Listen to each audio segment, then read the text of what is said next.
A vida dos reis tirânicos Macbeth não está sendo fácil, pois o crime arquitetado por esses dois ambiciosos já começou a levantar suspeitas, e os outros nobres não estão tão seguros de que foram os guardas que fizeram aquilo ao rei Duncan. Mas como se dará o desfecho dessa história? É isso que eu quero te contar hoje. Inscreva-se no canal, ative o sininho de notificação e compartilhe com os amigos. E essa já é a segunda tragédia de Shakespeare que eu trago por aqui, viu? Já tem um outro vídeo aqui postado sobre a incrível peça Rei Lear, que você já pode conferir a história completa. Mas chega de papo, vamos continuar a história de Macbeth.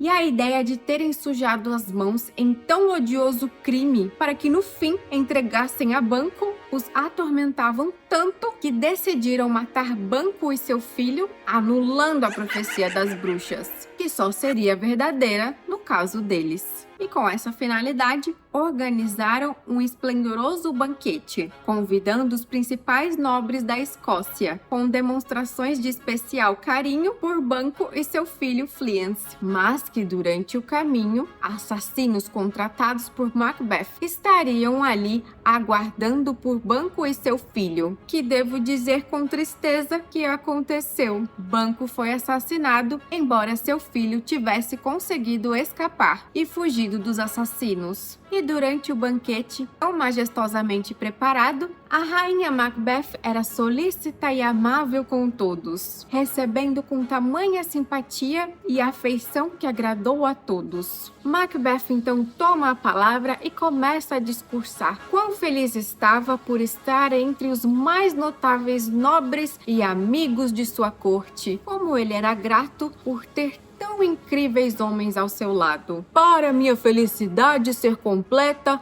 só falta aqui chegar o meu amigo Banquo, que espero fortemente que ele tenha um justo motivo para se atrasar e ausentar-se da presença de seu nobre rei, que tanto o aguarda. Oh, Deus nos livre de que algo terrível tenha acontecido com meu amigo. É estranha esta sua demora. Nem tinha acabado a frase quando o fantasma de Banquo, que acabara de ser assassinado, apareceu diante de Macbeth, sentando-se na cadeira de Macbeth. Ora, Macbeth era homem corajoso, desses que já haviam enfrentado o mal sem vacilar, mas empalideceu diante daquela visão. Ficou paralisado, de olhos fixos no fantasma. "O que queres aqui?" E o fantasma deu uma estrondosa gargalhada, dizendo que, embora Macbeth fosse rei, seriam os herdeiros dele que herdariam o trono. A rainha e todos os nobres que nada viam,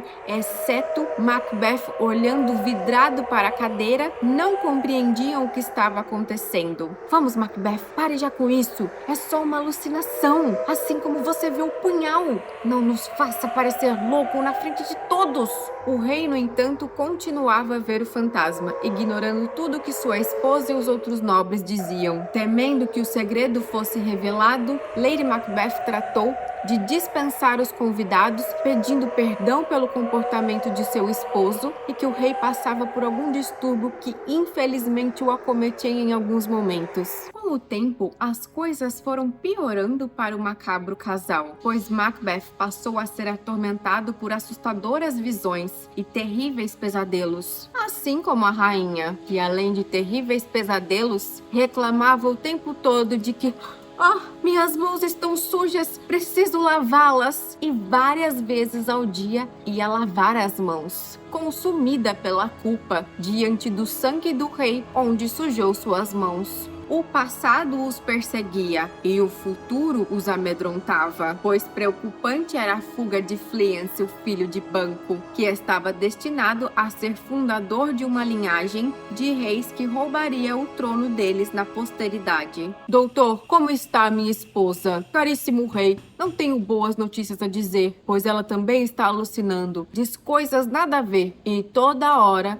vai à pia lavar as mãos. Embora muito limpas estejam, sempre reclama. Faça o que tiver que fazer. Cure minha esposa. Um remédio, um feitiço. Não me importo. Alivie a consciência dela. Não tenho o que fazer nessa situação. Somente ela pode se ajudar. E com tantos pensamentos nocivos, já não tinham nenhuma paz. Decide procurar mais uma vez as 3 bruxas e ouvir delas o que está por vir. Já sabendo que o rei as procuraria, estavam escondidas numa caverna, no meio de um pântano, se preparando para terríveis feitiços, prontas para invocar espíritos malignos que lhes revelaria o futuro. E os ingredientes eram os piores possíveis: rãs, morcegos, serpentes, olhos de salamandra, língua de cão, perna de lagarto, asa de coruja, escama de dragão, dente de leão, mandíbula de tubarão, esqueleto de bruxa, raiz de cicuta colhida à meia-noite, vesícula de cabra, fígado de um judeu e, para finalizar, fatias de teixo e dedo de uma criança morta. E tudo isso borbulhava num grande caldeirão, que à medida que fervia, era esfriado com sangue de babuíno e ainda derramavam sangue de uma leitoa que havia devorado todos os seus filhotes. E dessa forma os espíritos malignos estariam a serviço delas, prontos para responder qualquer pergunta. Macbeth então chegou, dizendo-vos: velhas magas, pela vossa ciência e vossos modos, venho me unir a vós. Dizei-me tudo, ó poder do além. O primeiro fantasma salta do caldeirão das bruxas e apenas diz: Macbeth, Macbeth. Diga-me, espírito imundo. Calado, disse uma das bruxas. Ele não te obedecerá. Um segundo fantasma sai do caldeirão. Macbeth, Macbeth. Ele diz: ser cruel e violento, resoluto. Macbeth, ouve bem, porque ninguém, parido de mulher, mal nenhum te causará. Macbeth permanece em silêncio, assim como as 3 bruxas, escutando tudo atentamente. E um terceiro fantasma salta então do caldeirão. Macbeth, reveste-te de força como um leão. Sê corajoso e não te importes com nada, pois Macbeth jamais será detido até que a espessa floresta de Birman em marcha suba a colina e a derrotá-lo vir. Coisas impossíveis de acontecer. O fantasma ainda disse que tomasse cuidado com o Barão de Fife, que era ninguém menos do que o nobre Macduff, ao qual Macbeth agradeceu, pois muito o invejava. Jamais serei derrotado, pois uma floresta não pode mover-se sozinha, e todos os homens nascem de mulher. Portanto, jamais serei derrotado por homem algum. Mas ainda há uma única coisa que preciso saber. Diga-me se a descendência de Banquo dominará este reino. De repente, o caldeirão começou a tremer. Por fim, saltou dele o fantasma de Banquo, que apontava para Macbeth e ria-se por demais. E em suas mãos segurava um espelho que mostrava a imagem de sua linhagem governando o reino. As bruxas começaram a gargalhar e, como da primeira vez, sumiram qual nevoeiro. Daquele momento em diante, Macbeth foi dominado por pensamentos sangrentos. Assim que saiu da caverna, ouviu dizer que Macduff, o Barão de Fife, havia fugido para a Inglaterra com o objetivo de encontrar Malcolm, o filho do rei Duncan e herdeiro legítimo do trono, convocando-o para recuperar o seu posto. O usurpador não poderia ficar ali mais. Irado, Macbeth tomou de assalto o castelo de Macduff e matou sua esposa e filhos. E fez o mesmo com todos aqueles que tinham parentesco com o seu inimigo. E esses crimes e as consequências deles fizeram com que outros membros da corte de Macbeth se afastassem. E muitos fugiram para encontrar Macduff e Malcolm e unir esforço e tropas. É bem verdade que muitos não tiveram a coragem de tomar parte naquela campanha, embora em segredo desejassem o sucesso do exército inglês. E os soldados de Macbeth estavam todos hesitantes, todos detestavam Macbeth.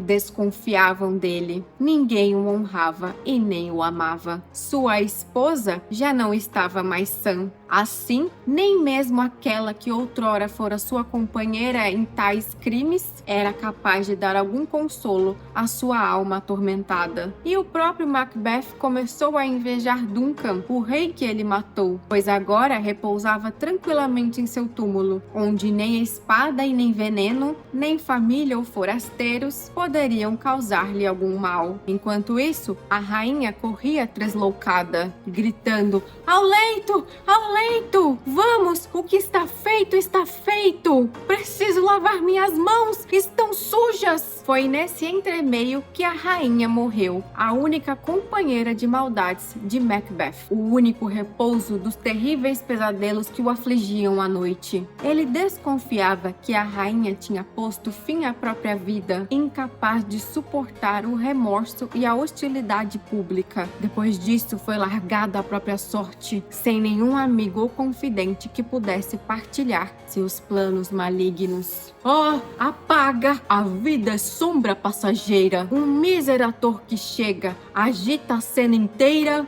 diz sua fala e sai, e ninguém mais o nota. A vida é uma história narrada aí por um idiota, cheio de sons de ímpeto e não diz nada. Ele perdera a vontade de viver e passou a desejar a própria morte. Ouviu relatos de que um exército liderado por Malcolm e Macduff se aproximavam de seu castelo e, tomado por uma bravura tal, decidiu que só morreria vestindo a armadura, pois que venham, encontrarão um homem ávido por lutar. Ademais, as falsas previsões das bruxas o haviam munido de uma confiança ilusória. Lembrou-se das palavras dos espíritos, segundo os quais nenhum homem nascido de mulher seria capaz de feri-lo, e que ele só seria deposto a menos que a floresta de Birman caminhassem até a sua colina. Algo que jamais poderia acontecer. Trancou-se em seu castelo, cuja força já detivera muitos cercos, e ali, taciturno, esperava a chegada de Malcolm. Oh, quem bate? Um mensageiro adentrou. Senhor, não sei nem como te falar. Diz-me logo, pois já tarda o dia. Eu estava ali, na colina de guarda, quando olhei para Birman, pareceu-me ver que a floresta dali começa a se mover. Mentiroso! E expulsa o mensageiro a duros tapas. Malcolm teve a ideia de que cada soldado pegasse um galho de árvore e o leve ao marchar levantando, pois assim, camuflados pelos tocos da floresta, haveriam de confundir o inimigo a respeito do efetivo real de suas forças. Assim, não seriam capazes de conceber quantos homens estavam em seu exército e, pela surpresa, tomariam o inimigo. Macbeth, então, foi até o alto da colina e avistou a floresta de Birman andando até ele. Sua determinação e confiança começou a vacilar e ele passou a duvidar das palavras dos espíritos, pois fora-lhe dito que não precisava temer até que a floresta de Birman andasse até ele. Mas eis que naquele instante, diante de seus olhos, a floresta se movia. Pois que seja, que venham então para o combate os homens. Peguemos nossas armas e avancemos. A previsão dos espíritos foi concretizada de um jeito diferente do que Macbeth havia compreendido. Sua confiança minguava ainda mais. Eis que teve início o combate, e Macbeth, embora tivesse poucos amigos ao seu lado, que na verdade eram os poucos soldados que detestavam o tirano e torciam muito mais por Malcolm e Macduff saírem vitoriosos do confronto, lutou com fúria e determinação, fazendo pedacinhos de todos aqueles que tivessem em seu caminho. Macbeth, aonde está? Macduff também mostrava sua coragem e bravura na batalha e queria de todas as formas encontrar Macbeth e fazer justiça à sua família. Ó Deus Todo-Poderoso, se for da tua vontade, que eu elimine Macbeth, o tirano desta terra, em justiça pela minha família destruída. E estava a procurar por Macbeth para desafiá-lo para o duelo. Macbeth, que carregava o peso da morte daquela família, tentou tentou evitar o confronto a todo custo. Assassino! Diabólico! Vilão! Venha para o combate! Não fujas como um covarde! Macbeth se lembrou da profecia dos espíritos, que disseram que nenhum homem nascido de mulher poderia fazer-lhe mal. E com um sorriso malicioso foi ao confronto de Macduff. E assim começou o renhido combate, onde os dois homens mostravam o seu valor na batalha. Com força e bravura, lutavam por suas vidas.